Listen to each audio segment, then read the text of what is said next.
Hey guys, so we're going to talk about E3 2018 today.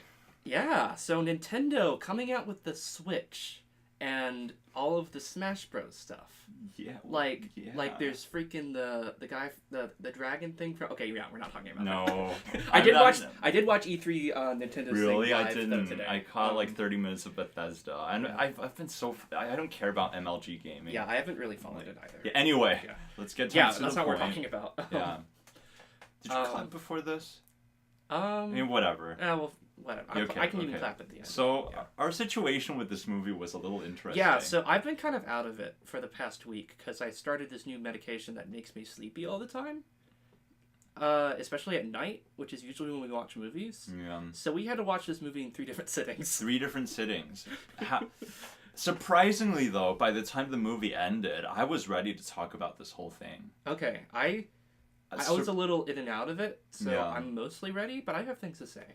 Okay, so this is Happiness of Katakuris. Do I have my phone? I want to look up, because legend has it that he directed 7 films, Takashi Miike, the same year. Okay. And this is one of the 7 films. I can understand that, because this is a little... I don't know how to say it. Like...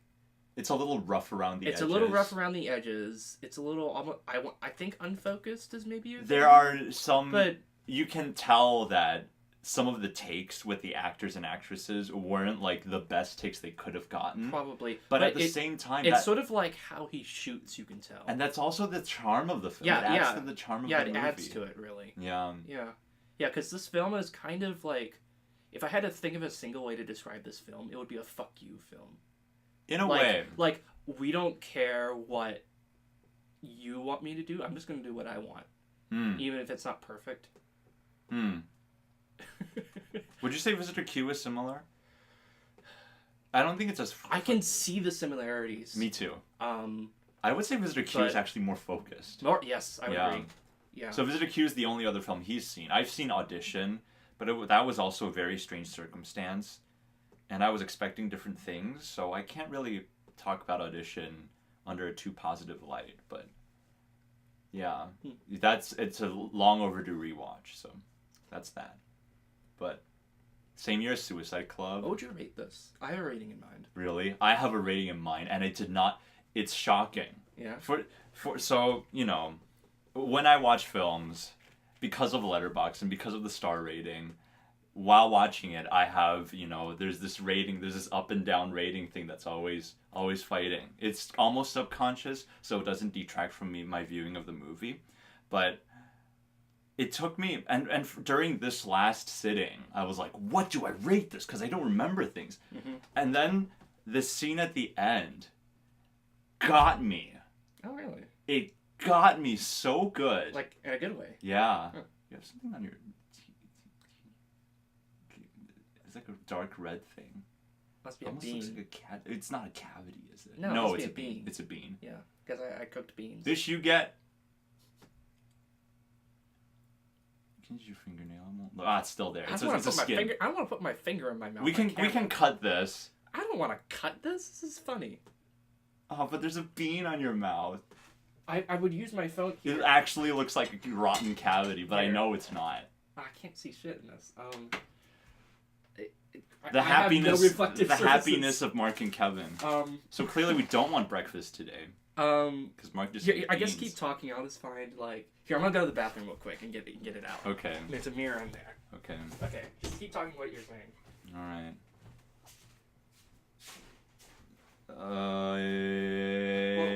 Remember you were talking about. No! I'm doing this on purpose. Oh, don't ruin it. Don't ruin it. So this is an interesting intermission.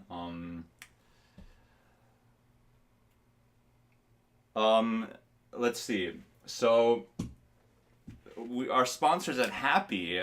Oh my gosh, they're called Happy. That was a weird coincidence. Our sponsors at Happy send us a can of wasabi peas, and I'm going to unbox it right now. Wow, wasabi peas. What the heck are you doing? Alright, Mark's back. That was... Thank you, Happy, for sponsoring. The fucking sponsor's name is Happy. Oh, it is Happy. Here I'm also. And I didn't know it. Okay, fine. Wait, okay, I guess he does want breakfast. It's a little early for breakfast, but you know. Okay. You were saying? Yes. So I did not lose my train of thought. A scene got me, Mm-hmm. and so I had this at 4.5. I knew this was 4.5. Oh, it's high. Are you rating this 5 stars? I am. Holy shit. Okay. And I was like, if I rewatch this in one continuous thing, I might give it 5. And then the last scene got me, and I'm like, that's it. I already know. Man, I already know. I guess we should watch more of this director's work. Yeah, sure. I'd be down. Okay, because if you're rating it 5, that implies, like, you really like this guy. Or not this guy, but, like, this movie. This movie. Yes, it hits a spot. And especially, man, we can't talk about when we get to spoilers. And I've been doing a couple of solo videos, and I feel like I've been bad at that. I've been slightly spoiling things. But those are mainstream films, so there's a bit of it. But I have to start holding myself. Yeah. Yeah, I would personally give this 3.5 or 4. 3.5 or 4? Yeah, because, I mean, the roughness around the edges, this kind of gets to me. Really? And I wish it were more refined. Okay. Like, I wish things were fleshed out a little bit more, but at the same time, I really appreciate what he's going for. Okay. Which is sort of like almost windy plot that's kind of unfocused. Yeah. But, like, because of that, the message of the movie is kind of distilled, I feel like. Yeah. And, like, therefore the overall experience that you get in the end game is not as strong as it could be. I don't know. I could agree with that. But that's why it's even more surprising. We can't even... No. We're not going to mention the scene that got me anymore until we... Spoilers, yeah. Yeah, until we go into spoilers. But what would we recommend? That's really challenging with this There film. are films. I'm sure I've seen films. I know of a film called Funky Forest. Okay, just to say what this film is, which we haven't done yet. It's true. This is a film that is a musical, Yes. for one. But it's a very different kind of musical. It's not like a Le Choriste kind of deal. La Choriste? La Choriste is not Oh, a not La musical. Choriste. Not, what's the one that's really famous? Les Miserables? Les Miserables. La this is not Choriste! Okay, no, it's not La Choriste. Oh my god. This is not Les Miserables by any chance. No. I mean... Or Phantom of the Opera or anything like that. This is more like... No, this is... It's almost like a parody, but it's like... It takes the parodiness of it and takes out all the satire. That's what this feels like. There are moments where the satire kind of peeps through. Kind of. But a little bit. It's almost like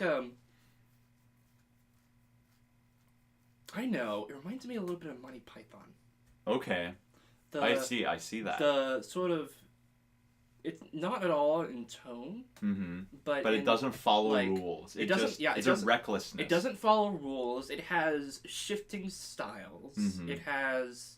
Actually, the more I think about it, the more of a parallel of the Monty Python this thing. And people don't really act like people. Yeah, people don't act like people. There's a type of. Yeah. There's a quirkiness that is very Monty Python in this in this movie. Yeah. Yeah. Yeah. Like, I can think of a very... there was one specific scene in this that reminded me of another scene in Monty Python. Really? That I can talk about in spoilers. Okay. I can't remember which. Yeah, you may or may not have seen it. I don't know if you've seen the Monty Python films. None. None? I've not seen any Monty Python film, but I've seen enough individual sketches to know the overall feel. Okay, well, I'll bring it up then. Yeah. Okay. Ding! Yay! Kevin's... movies that Kevin has not seen that every film person loves. I'm gonna move here a little bit because I feel like I'm getting cut off. Okay. Yeah. I feel like I've seen similar films with similar quirk, but I can't think of any. Boy, this is what happens, man. Again, Avenue Q comes to mind. Wow.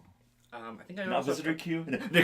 No, I think I also compared to that with another film we saw recently. Yeah, I compared it with Happiness. Happiness. The two happy films. I just might end up giving every sort of satire parody-ish things similar to Avenue Q, because that's like one of the quintessential satire things in modern culture nowadays, I feel like.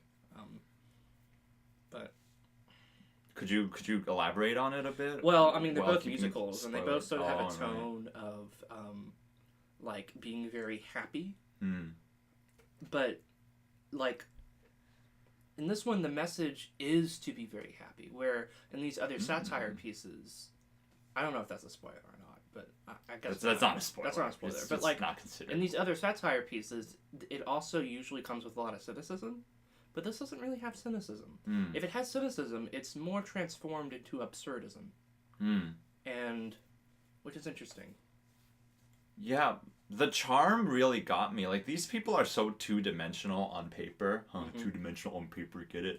But that's what, like, their values are so pure. Yeah, they're very much like animations or cartoon characters. Right. But... And I've heard this being called a really. family film, but the problem is some of the themes. Yeah, this is not really a family film. I mean, maybe in... I think it's a family... It's a film for the jaded. It's a film for people who have already grown up from your Sound of Music, your Mary Poppins. And then maybe life gets in the way, and then you watch this film, and you're reminded, like, oh yeah... There was a time like this. Yeah, this is kind of like reminding you why you like Sound and Music and all of those other musical, not necessarily films, but like musical-ish things. If you weren't already a fan of it. Yeah. Yeah. Sometimes the quirkiness, and this is far-fetched. Pierrot the Fou? That's far-fetched. That's a little far-fetched. It's a little far-fetched because that film is much more complicated in what its message is than this. It's also very different in what its message is. Yes. Even though its execution is also very playful in the same way that this is.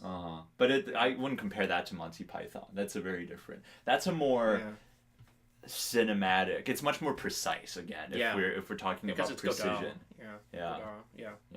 Yeah, with Monty Python, the precision is in the comedy, not in the cinematography or anything.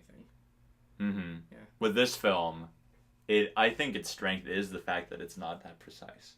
Yeah. Well, Mark would disagree a little bit, because it gets to him a little bit. Well, if I had, like, a stronger experience with the film, then again, like, I'm super biased because I was drugged for half of it, but...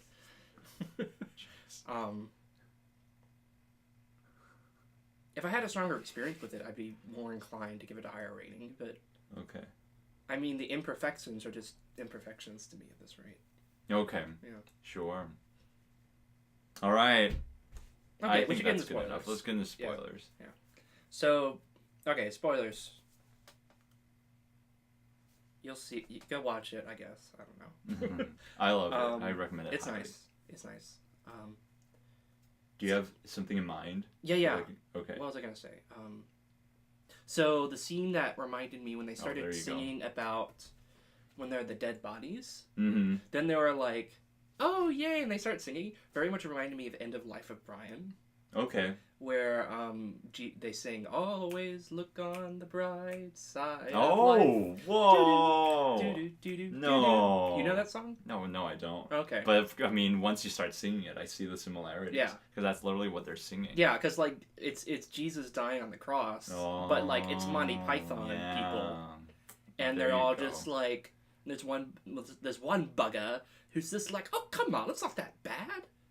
Okay. And they're literally just sitting there dying. Yeah. And so there's like a very strong cynicism attached to it, right? But here it's just absurdism. It is absurdism. But then the little girl says, take me with you. And there's a little shade of like, where is this going? But it doesn't explore that much at all. And then it just goes back to its wonderful, happy times. Yeah. And I find that very charming. I think it's funny because the second sitting we had, or was it the second sitting?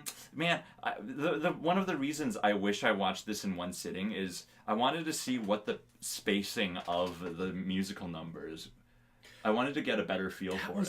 It was so weird. Yeah. Yeah, the musical numbers, like usually in a musical, it's very standard. You have like some time when you're not in a musical number, and then you have a musical number to remind you that it's a musical film, and it feels very integrated. This, it just doesn't care. It feels like this intentionally has the musical numbers at the worst times.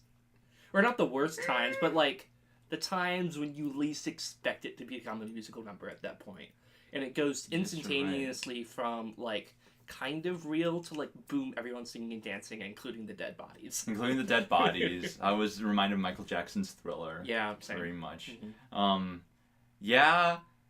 It's great. There's a little Aqualeras dos Brazil reference. If you've seen the movie Brazil, that's basically the entire song. The dun dun dun dun dun dun dun dun dun dun dun. Oh. One of the songs is basically just that. And if we're talking about that, the whole love story with Richard was so weird. Like, it doesn't really go anywhere. You just see her kind of, It just, like, defines what we already knew about her character. Exactly, which is being delivered. Doesn't the little girl, like, kind of say it in voiceover narration? How, like, oh yeah, she sees a lot of men or something like that. Yeah, she defines the whole family and they never change. Right. And the funny thing is, while Richard was courting her or, like, taking advantage of her, the little girl's always on the side watching. Especially during that first meetup. The little girl's always on the side. She's just, like, always there. She's, like, sort of like the narrator. She's the narrator. She's the observer. Yeah. She doesn't really interfere. She just kind of observes. Yeah. Yeah, that's really cute. Yeah. I will say all the other characters, really all of the characters in this film are quite strong. And they're not in, like, a, like, oh my gosh, you're believable way, but in, like, your quirk makes you very interesting way. Right. Like, even to the point where it's, like, almost where it's silly, and like the guy who's so fat who has sex with like the sumo wrestler who has like who crushes the small girl. Right. Yeah. That's so interesting because that makes me like when I was watching that scene, I'm like thinking an American director probably can't make something similar just because like it's a little offensive. Oh yeah, like it comes across as offensive. Yeah, but the thing in Japan is sumo wrestlers are worshipped. They're like the actual athletes. You know, like a champion sumo wrestler could be like the Michael Phelps or whatever WWE dude, Colin something, in America. So like him running away with a fangirl makes total sense in Japanese culture. I went through that thought process. I'm like, wow, that's really interesting. Yeah, but then it is pretty funny. The supernatural thing never gets an explanation. It's like it's going to go there, and then it just never does. Yeah, exactly. Like exactly. What's his thought process for that? I don't know. Like, it really makes me wonder how he makes these films, right? Is it just like he just starts making them and it goes where it goes? That's the feeling I sort of get. Right. Because, like, he had that whole intro with, what was it, like, the egg that... Oh, right. Yeah, it, like, makes you think this is going to be, like, some alien invasion film with the soup. Right. That was really strange. And then they pull her uvula out. Yeah. Which is really, really bizarre and really made me cringe in a way I never thought I could. And it's stop motion, so I didn't expect that either. It's like weird, like janky stop motion too. Oh, I wanted to say this, but well, okay. Actually, I didn't want to say this during the non-spoiler section because I didn't want to reveal that there was stop motion. But now that we're talking about the stop motion, may I recommend the films of Jan Schwankmeyer? Oh yeah, that's perfect. Yeah, that it's clearly an inspiration. Yes, Darkness, Light, Darkness, and Dimensions of something. The very famous one with the two heads. You've probably seen. There's one clip that's very popular that everyone has seen somehow. Yeah. But it's one of the 3 clips that make up that short film. It's good stuff. Yeah, now that you mention his name, like I cannot unsee that parallel. Yeah, exactly. Yeah, and the bizarre body horror too, because he has a. Have you ever seen the food? There's some weird body stuff that happens in the food short. Oh, the breakfast, lunch, dinner. Yeah. So there you go. Speaking of which, this is not related to the movie, but you know that the director made a live-action Alice in Wonderland adaptation and has a very high rating. It's a full-length feature film. Oh, wow. We should add that on our watch list. It's like 80 minutes. For knowing Alice in Wonderland and this director, those two seem to go up too well to really together. Right. Okay, that's enough of that. Yeah. But now that because I feel like we haven't talked about this director in a while. Yeah. Yeah, but Yeah, I've only seen one thing by him, which is the Visitor Q, which is... Oh, no. Oh, I'm talking about the claymation director. Oh, the claymation director. Yeah, the claymation director did an Alice in Wonderland. Oh, that's really interesting. Yeah. Okay. Yeah. Not Takashi Miike. Takashi Miike probably did something inspired by Alice in Wonderland. One of his 110 films that he's done in his life. I wouldn't mind watching all the films he did in 2001. How many are there? 7 in 1 year. I just want to see what a prolific year in Takashi Miike's life is like. That'd be interesting. Yeah. I want to know. Yeah. So the ending scene that got me was when the grandfather when they mentioned that the great grandfather passed away the next year. Mm-hmm. And it was one of those things where I've seen so many Japanese films do this. Battle Royale does this. Mm-hmm. Where it just gets real sad at the end. It gets real sad or real hopeful, or it reveals a message. Mm-hmm. And in Battle Royale, I thought the ending revelation itself was very good, but I thought the connection with the rest of the film, while if you look at it, it's very easy to see, it didn't really integrate very well. This integrated very well, I thought. Surprisingly. Yeah. That's why it's surprising. Mm-hmm. Because it's a tonal shift that it's so strange and jarring. One minute you're seeing animals, like giraffes and elephants, and the next minute, like, his face just droops down. And that whole scene was just, I teared up. Oh, wow. I teared up during that scene, just really quickly. Do you hear it sounds like the little girl has grown up a bit. It sounds like a grown up, like a maybe, Hello Emily, but like 7 years old or 8 years old. That was a reference. And then he flies. He's like, there's this whole hopeful thing about, humanity and things that go on. It's so corny, but it works so well because throughout the movie, you think they die and they don't. Mm-hmm. You think the young dude dies, but it comes back. I'll talk about that scene in a bit too, because that scene kind of validates something that I said earlier. But and then the real death hits you. Just the natural, old age hits you. Or it hit me, and it hit me so good. That's the moment where I'm like, 5 stars! And I bet when I rewatch it, it's just going to solidify it even more. Oh, there it is. So what are your thoughts on the almost death? Because I don't know what to think of that right now. For me, remember, like, when you mentioned, like, this is almost a satire on musicals, but it doesn't quite hit there, that was the moment where it hit there for me. Okay. I had this crazy thought process. First of all, when he was stabbed, that turned out to be a light graze, everyone was surrounding him. I'm like, why isn't anybody finding like first aid kit stuff to save him? And then my mind went, oh, they're singing. This is a musical. This is a big dramatic moment. They're just gonna abandon all logic and do this. And so I was sure at that point that he was gonna die. But then he doesn't die. And I'm like, I think that's satire right there. I think that, because it took me through the thought process of, okay, this is totally theatrics. Oh, no, wait, it's still a Takashi Miike film. Yeah. So that's my thought on that scene. Yeah, I mean, a real musical would not do that. You're right. And a real musical, like when Eponine, spoilers for Les Mis, when Eponine dies in Les Mis, all that Marius does is, I mean, there's the stage limitations, and there's the poetic nature of it. He just holds her, and is like, oh, I'm unrequited love. I'm going to pretend to love you for 2 minutes and then go back to Cosette. But that's her arc, and this film doesn't have any of that, and it's great. For a brief moment, I thought they were going to go meta. And be like, because I also did believe he would die and didn't see that coming. Mm-hmm. But like, I thought it was going to be a moment like, wait, this is makeup. Oh, that would have been, that would have made it better. Like, for our sensibilities. Yeah, but like, then the nature of the universe of the film gets really complicated.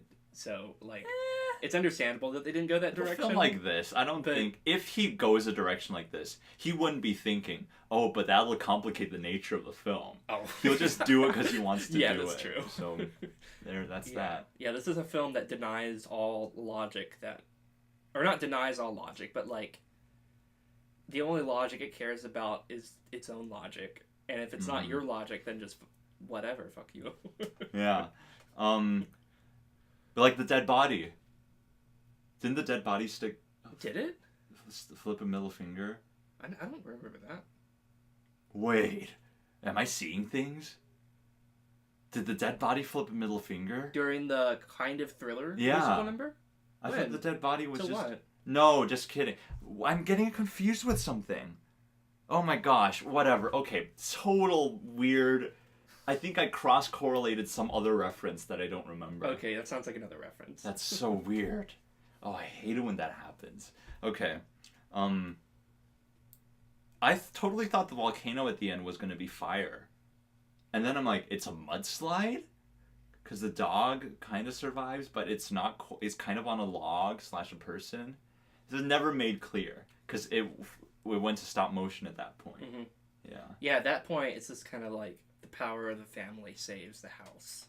Right. Yeah. Right. Yeah, which is crazy.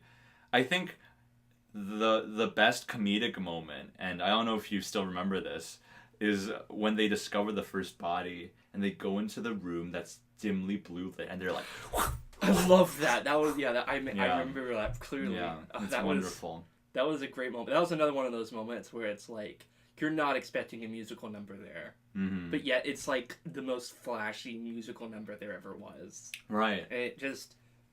That's the thing. It feels really inappropriate, but it makes sense for the logic of this film. Yeah, and it's that's where the comedy comes from. I feel like. It's different from a Gianzono type of Yeah. logic because some of Gianzono's films might, it's like Love Exposure, they might be shot in a way that's not as Hollywood pristine, professional, but I feel like all of his decisions on the script are very precise. And they're very, very well thought out. Even for a film like Suicide Club, where it might be a little rough to us, everything seems very well thought out. This guy's not like that. Yeah. Yeah. I had one more thing I wanted to say. This happens. Oh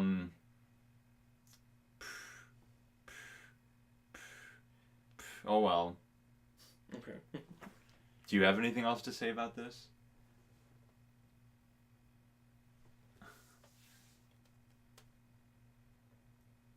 I don't think so. Yeah. Is that it? I think that's it. Hey, we talked for a while. I guess we did. With your little intermission. Well, that was before we really got started. Yeah, but I think it's a pretty long. Okay. Yeah, we're just getting back into things. Okay. Like, this clearly Yeah, feels it's been a little. while. It feels a little rougher. Yeah, appropriate for a film like this, which is a little rough itself. Yeah, I guess so. Yeah. Yeah. Man, I just don't remember. Oh yeah. Oh, I remember. Thank goodness we didn't stop it. Thank goodness we stalled a little bit. One of the first moments where I realized this film might truly have a method to its madness was when, like, after the sumo wrestler and the girl died, and you see the family just, like, burying them and, like, trying to figure out what's going on. Like, the acting, despite its roughness and its illogicalness, that's not a word, it felt so sincere and so candid that I started feeling bad for the family. I'm just like, they're just trying to run this thing. Why are they being put through this? Yeah, otherwise you wouldn't really care. Right. Yeah. And the fact that I felt sorry for them was like, whoa, this film's doing something. There's something that's working. And I think, despite it being a little diluted from the couple of sittings, by the time it got to the end, some of that feeling was still there. And so when you see everybody happy, it felt great. And then when you see the great-grandpa die, it was devastating. So... Yeah. It's almost like the film is like setting you up to almost teach you, or not teach you, but show you that you don't have to be sad about that. Yeah. Yeah, like the grandfather says it himself, like, funerals should not be about crying, but about, like, laughing. Right. Yeah. Right. And that is life. Yeah. Also, there's a shot near the end where it cuts to a cloudy sky, and it reminded me of Neil Breen. Because Neil Breen loves his cloudy skies. Okay. That's a good note to end it on. I think so. Yeah. All right. Thanks for watching, guys. Okay. Peace. Nice. Stay happy.